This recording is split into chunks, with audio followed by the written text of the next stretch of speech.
아삽의 시.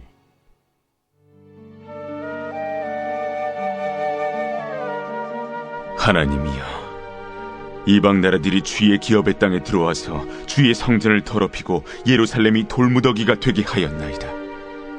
그들이 주의 종들의 시체를 공중의 새에게 밥으로, 주의 성도들의 육체를 땅의 짐승에게 주며 그들의 피를 예루살렘 사방에 물같이 흘렸으나 그들을 매장하는 자가 없었나이다. 우리는 우리 이웃에게 비방거리가 되며 우리를 애워싼 자에게 조소와 조롱거리가 되었나이다. 여호와여, 어느 때까지니까? 영원히 노하시리이까? 주의 질투가 불붙듯 하시리이까? 주를 알지 아니하는 민족들과 주의 이름을 부르지 아니하는 나라들에게 주의 노를 쏟으소서. 그들이 야곱을 삼키고 그의 거처를 황폐하게 함이니이다. 우리 조상들의 죄악을 기억하지 마시고 주의 긍휼로 우리를 속히 영접하소서. 우리가 매우 가련하게 되었나이다. 우리 구원의 하나님이여, 주의 이름의 영광스러운 행세를 위하여 우리를 도우시며 주의 이름을 증거하기 위하여 우리를 건지시며 우리 죄를 사하소서. 이방 나라들이 어찌하여 그들의 하나님이 어디 있느냐 말하나이까? 주의 종들이 피 흘림에 대한 복수를 우리의 목전에서 이방 나라에게 보여주소서. 갇힌 자의 탄식을 주의 앞에 이르게 하시며 죽이기로 정해진 자도 주의 크신 능력을 따라 보존하소서. 주여, 우리 이웃이 주를 비방한 그 비방을 그들의 품에 7배나 갚으소서.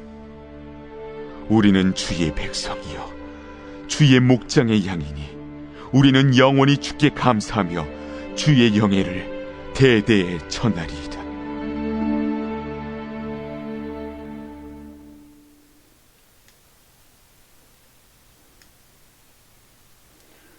아, 79편의 이 시의 편집 시기에 대해서는 의견이 다르기는 합니다. 여하튼 주의 백성들이 핍박자들에게 받는 순환이 비참할 때에 그들을 위해서 기도한 시임에는 분명한 것입니다. 자, 고난을 받고 있는 백성들을 위한 기도입니다. 1절부터 4절까지는 백성들의 치욕을 고백하고 있는 말씀이지요. 자, 이 시인의 애수가 가득 찬 탐언인데 그는 그 백성들이 당하고 있는 참상의 진상을 적실히 느끼면서 그대로 슬픈 마음으로 호소하고 있습니다. 국토는 이방인들에게 유린을 당하고 성전은 더럽혀졌으며 도성은 회파되었고 그 백성들은 사륙을 당하여 시체조차 새와 들짐승이 먹고 피가 강같이 흘렀다고 묘사하고 있으니 극심한 참상인 것을 보여주고 있습니다. 자, 그나마도 남은 백성들은 이웃에게 조소거리가 되었습니다. 그 백성들의 모욕과 수치는 결국 하나님께 대한 모욕과 수치거리가 되었다라고 하는 것을 지금 호소하고 있습니다. 즉, 개인의 사사로운 실정을 본위로 하지 않고 하나님의 영광을 본위로 해야 할 것이 명기되고 있는 것을 볼 수 있게 되어지는 것입니다. 자, 5절부터 8절에는 핍박자들에게 벌을 내려달라고 호소하고 있습니다. 자, 이 시인의 기도는 1층 격화되었습니다. 여호와여, 어느 때까지니이까? 영원히 노하시리이까? 주의 진노가 불붙듯 하시리이까? 주를 알지 아니하는 열방과 주의 이름을 부르지 아니하는 열국에 주의 노를 쌓으소서라고 호소하고 있습니다. 이 내용을 미루어서 이스라엘이 당하고 있는 그 고난의 초기가 아니고 말기인 듯 느껴지고 있습니다.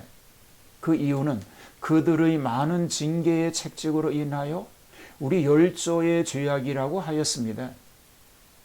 그 당하고 있는 벌이 마땅히 받을 만한 벌이로되 이제 깨닫고 애소하는 기도를 들어달라라고 호소하고 있는 것입니다. 남이 멸망하기를 바라는 기도는 합당치 못한 것 같습니다.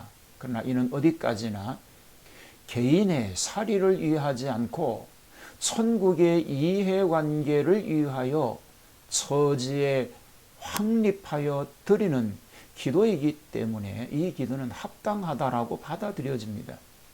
해야 할 기도라는 것입니다. 그러나 자신들이 심히 천하게 된 것을 아뢰이면서 오직 주의 긍휼하심으로 속히 영접하여 달라고 간구하고 있습니다. 어디까지나 하나님의 뜻을 순응하고자 하는 심정이 여실히 드러나고 있음을 보여주고 있는 것입니다. 자, 9절부터 13절까지는 주의 이름의 영광을 위한 기도문이 나옵니다. 이 시인은 거듭 호소하기를 하나님께서 만일 우리의 비참한 광경을 돌아보시고도 마음이 동치 않으시겠거든 적어도 하나님의 존영을 위하여서라도 원수들을 치셔야 하겠다라고 얘기하고 있습니다. 자, 그 이유는 원수들이 하나님은 그 백성을 구원할 능력이 없다고 생각할까 하나이다 라고 말하고 있는 것입니다. 하나님이 가만히 계시면 하나님의 영광이 가로막히게 된다는 것이지요. 그들에게 내리실 보수적 형벌을 먼 후대에로 연기하지 말아달라고 말합니다. 그래서 우리로 친히 이스라엘의 원수들이 합당한 벌받음을 목도하게 하여 주소서라고 간절히 기도하고 있습니다. 자, 11절에 보면 갇힌 자의 탄식으로 주의 앞에 이르게 하시며 죽이기로 정한 자들은 꼭 사형 언도를 받은 자들을 의미하지 않고 옥중에 있거나 포로 생활을 하거나 산송장의 생활을 하는 자들을 총괄적 표현으로 보는 것이 마땅할 것입니다. 그들을 주의 능력으로 보존하여 달라라고 간절하게 외치고 있는 것입니다. 주여, 우리 이웃이 주를 해방한 그 해방을 저희 품에 7배나 갚으소서.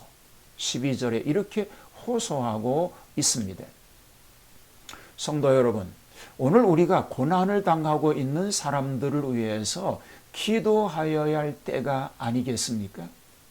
그리하면 주의 백성들이 즉 주의 기르시는 양된 우리는 영원히 주께 감사하며 주의 영예를 대대로 전하리이다. 마지막 절에서 이렇게 말하고 있는 것입니다. 우리 주변이 퍽 어렵습니다. 코로나19 사건과 더불어 교회가 사회로부터 지탄을 받고 정부 측으로부터 핍박을 받고 있는 듯한 느낌을 느끼고 있는 것입니다. 그래서 많은 그리스도인들이 어려움을 당하고 있는 바로 이때에 하나님, 이 어려운 상황의 문제, 이 주변에 어렵게 하는 이런 모든 악한 세력들을 무너뜨려 주시옵소서. 이렇게 기도하여야 할 것입니다. 오늘도 주님 안에서 이런 기도자로 주님의 영광을 드러내는 삶이 될 수 있게 되기를 주님의 이름으로 축복합니다. 주변에서 우리를 힘들게 하고 어렵게 하는 악한 세력들을 무너뜨려 주시고 교회 위상을 추락시키고 하나님 영광을 가로막게 하는 의법들을 만들려고 하고 있는 저들의 계획을 무너뜨려 주시옵소서. 힘든 시대에서도 하나님의 은혜를 바로 이해하고 깨닫고 그 하나님께만 영광 돌리는 그런 복된 승리자가 되게 하옵소서. 코로나19로 인해서 경제력이 위축되고 있습니다. 직장과 경영하는 일과 사업장에 복을 내려 주시고 성도들의 직장이 안전하게 하시고 경영하는 일이나 사업장에 경제력이 약하여지지 않도록 한없는 은혜와 복을 더딥혀 주시어서 의식주가 위축되지 않게 하여 주시고 건강을 주셔서 그 건강으로 하나님의 영광을 위해서 더 크게 쓰여지는 은혜가 있도록 함께하여 주시옵소서. 예수님 이름으로 기도하옵나이다. 아멘.